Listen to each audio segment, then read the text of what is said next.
what's this? This would be, 21, my 16th year in small business. Yeah. Right? I actually started personal training on this coming Monday 15 years ago. Congratulations, bro. Thank you. It's fucking wild. Yeah, it's crazy, isn't it? I'm like 37. Isn't that crazy?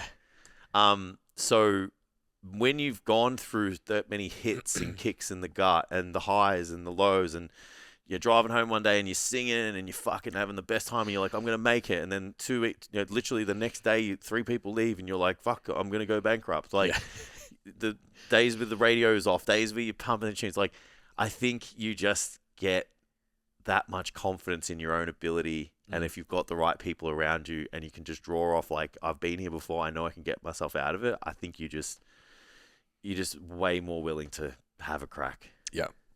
Yeah. What was your... So I was already online full time. You were still smashing sessions. Yeah. What was your hesitation to go all in on something that had a better return during that time? I was fucking spread, man. I couldn't give myself the attention that it needed because I was so distracted in my face-to-face business. And like, I just couldn't, I was like... What do you think was stopping you from letting go of the face-to-face business? Oh, the identity thing for sure. I was like the business trainer in Good Life.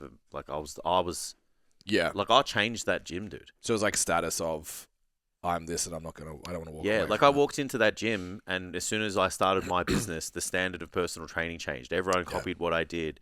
Everyone went to programs. Everyone would do the same courses that I do. Like it's not and I don't say this is like an arrogant thing. It's like I was just so passionate about my job. I knew people were following me. Yeah. And then we had then we got like hooked up, and then we got a team, and like everyone was like either with us or against us, but we were just crushing it in terms of the results. I heard us get referred to a cult as the other day. Yeah, cool. Yeah. Someone was like, "Oh, I thought they were a cult." Yeah, that's mad. I love that. And Jess said, "But we are." Yeah, absolutely. Yeah. Cult of jacked, shredded humans. Yeah. We were really strong. You're welcome. It's my kind of cult. So yeah, and I'd like, that kind of just, you build an identity, a sense of pride with that, like you're the busiest coach, you got the business, people respect you. So then it's like, oh, I'm going to go over here now where no one knows who I am and, start something that's really hard when I've got like this super. The other thing as well is I was fucking killing it. Yeah. Like, and I don't mean like I was killing it. Like I was charging like $180 an hour. Yeah. In 2019, right? In the western suburbs of fucking Melbourne. Yeah.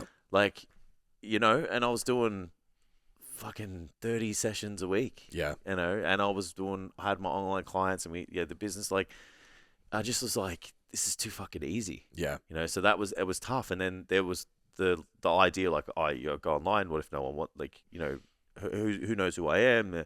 All of that stuff. So it was definitely a lot of belief at the same time. But then, fuck, mate, the gym doors close. I've got a mortgage to pay. Yeah. All of that shit goes out the window. Like survival mechanism kicks in. So that's that example I'm saying, for this person, they're like, what if? It's like when the scenario happens where it's literally like do or die, you'll fucking figure it out. You'll do. Yeah. Like you will, man. Like, yeah, there was just not an option after that. Once those doors close, fucking stories every day, lead magnets, articles, you and I podcasting, like we just hammered everything. Outreach, polls, more outreach, like, yeah. And then all of a sudden, like you're fully booked, and the gym reopens, and I'm like, this isn't fucking worth it anymore. Yeah. So I think there's a tremendous amount of value to be backed into a corner because it shows how you're going to respond. Yeah. So someone's trapped in this work ethic mentality right now. That work ethic is it. It's hard. The harder I work, the more I suffer. Yeah. The more I'll get, the better it'll be. How do you communicate to them? Stop it. Yeah. There's only so many hours you can work, and there's only so much energy that you have. And once you realize that both of those things are finite, and that if you were rested and you did spend your time properly, you would actually make more than what you're doing right now. Yeah. Like there's no other way to describe it. Like I said, in Q&A. Like you can like affect the hours that you work in terms of time and efficiency or dollars per hour. So you can do an hour of work and it's worth whatever it is, or it gives you 3 hours back. You know, like there's so many systems, frameworks, everything you can think of, right? Yeah. But if you're just trading in the gym and trading on the gym floor, like you can only do that for so long at a high quality. Yeah. Until you collapse, you know, because we'll need sleep, and then you only have so much of it to give. Yeah. And it's like how high quality are those sessions? What other systems are there? What other resources? What's the overall standard of the service? Is it declining? I would say it would be. So you've got to flip that. Yeah. There's been a lot of conversations that we've had along the way where we've had to take a hit on income to move forwards. Absolutely. Every time we've come back and worked less. Yeah, yeah, absolutely. I think the first improvements I had in my income was increasing my hourly rate, not necessarily increasing my gross revenue. Yep. And then eventually the gross revenue started to increase. Yeah. And I didn't feel any different from terms of like energy and contribution and all of that, which I think is perfect. Yeah. You know, I think if you're fully booked and your business hasn't progressed in the last 3 months, you need to take at least half a day off. Yeah. That's the only way you're going to move forwards. Yeah. You need to take that income out of the half a day to develop whatever the next stage is for you, unless you're happy to be in exactly the same spot you're in right now in 3 years. Yeah. Yeah, I remember pulling that way. I said that story on Thursday, like just pulling away from the Monday and just looking at the first session. I needed that Monday off and just having a look at those sessions. And I'm like, because I used to always think like the first morning session was for the gym and the rest of the week was for me. Yeah. And then I'm like, oh, that's not for me anymore. Like that's not for the gym. Yeah, yeah. The Arvo's for the gym, you know. I'm like, oh, you know. And then taking a hit, and then I remember like getting it back, and I'm like, ooh. Yeah. Like, you know, the numbers are going up, and online clients are going up, so I'm like, I've recouped that income. Yeah. You pay rent with online instead. Correct. It's half the time. And then when it came to Ditch Wednesday, fuck mate, didn't bat an eyelid. Yeah. Like I've got the confidence. I know we'll make this work. Yeah. So I think making that first leap and getting it back in time and income. Yeah. I think that's the first step. Once you make that, you're off, man. Yeah. That's useful. Yeah, absolutely. And at least just like for you to sit back and think, how much value are you putting on your time right now? If you repeated last week for another 50 weeks, does anything change? Yeah. Does your business move forward in any way? And the only way to break out of that for a lot of people, at least for us, was always to take a step back first. Yeah. I think find yourself a circle where time's valuable and you're trying to get the most money for the least amount of work that's practical.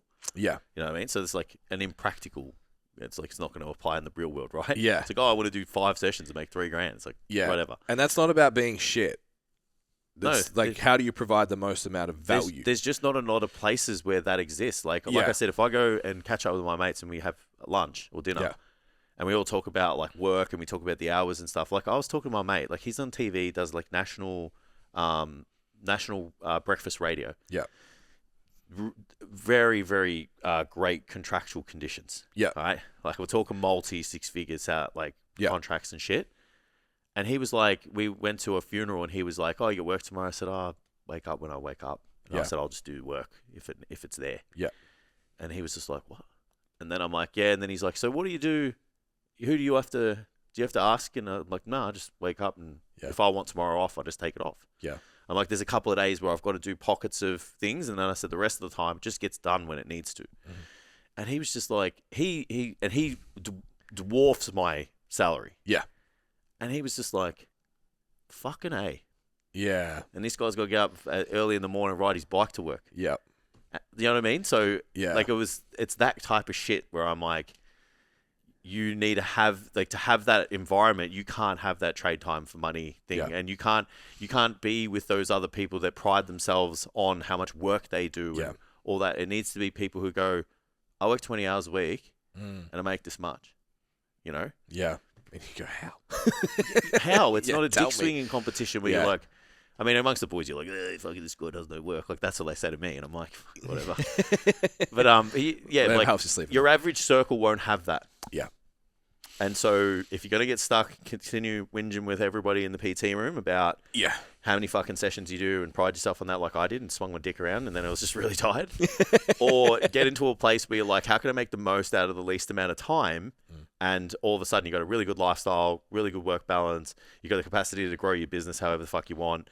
And yeah, you don't live in the gym all the time. Yeah. Yeah, no one owns your time. No. Yeah. All right. Thank you guys for listening. If you want to be able to take forward steps in your business and you want to plug into a circle like that, we have a mastermind call every Thursday. It's part of, you actually get it in Breakout PT, which is super cheap, and part of Standout PT as well, where we'll actually give you the strategies that go from that booked out to scaled to 10K months in 30 hours a week. How we did it and how we've done it for dozens of other personal trainers. So just head to the website, stcv.com, go to Standout PT, book a discovery call with me. We'll see where you're at, make a plan, and then get you into the program and help you out. While you're here, if you enjoyed the episode, it was a lot of reflection in that one. If it was valuable, make sure you give it a like. Follow us if you haven't already. Maybe drop a comment if you're on the YouTube channel because it makes a really big difference to us. The Chubby Boys talking about fitness was last week's favorite. Love that. We'd love to hear from you, so reach out. Even if you shoot us a DM, just give some feedback on the app. That would be great. And we will see you next week. See you guys.